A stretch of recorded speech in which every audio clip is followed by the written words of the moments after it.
অনেক অনেক দিন আগে এক গ্রামে পুটুগুটু নামে দুই ভাই বোন থাকতো।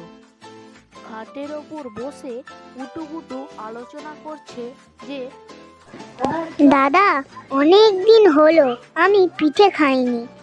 গুটু অনেকক্ষণ ভাবার পর বলল, পিঠে বানাবো যে, কাঠ কই, চাল কই, গুড় কই, এইসব আমরা কোথা থেকে পাবো বোন? চল না দাদা, সিংহ মামার জঙ্গল থেকে কাঠ কেটে আনি। তারপর পুটুগুটু সিংহ মামার জঙ্গলে কাঠ কাটতে লাগলো।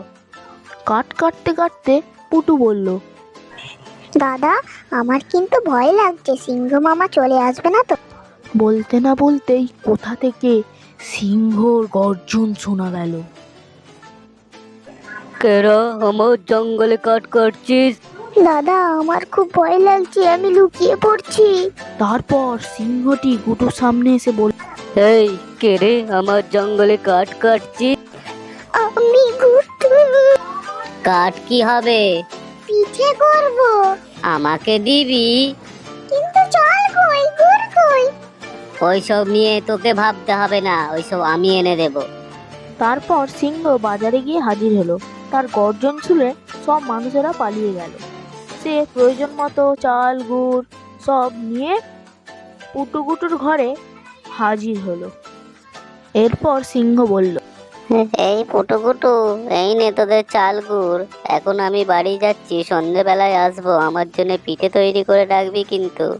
এরপর সিংহ ব্যাগটি রেখে সে সেখান থেকে কিছুক্ষণ পর পুটুগুটু পিঠে তৈরি করতে শুরু করলো এবং পুটু খাচ্ছে আর গুটু খাচ্ছে, পুটু করছে গুটু খাচ্ছে, পুটু করছে গুটু খাচ্ছে।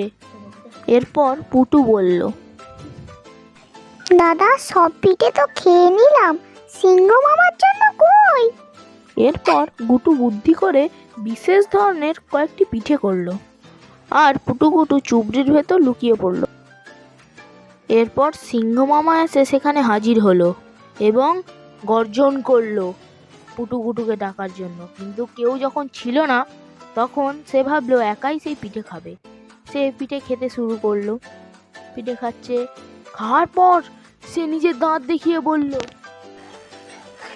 এটা তো কাঁকড়ের পিঠে আর একটা গোবরের পিঠে, আর কি সব বাজে পিঠে বানিয়েছে। কোথায় গেলি রা পুটুকুটু? তোদের কাজ খাবো আমি। পুটুকুটুকে তো দেখতে পাচ্ছে না, এই চালের ঝুড়িটাকে নিয়ে আমি পালিয়ে যাই এখান থেকে।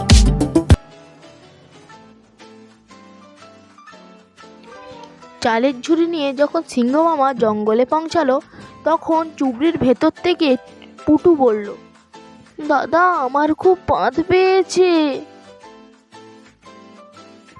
এরপর গুটু বলল, আস্তে পাঁদ।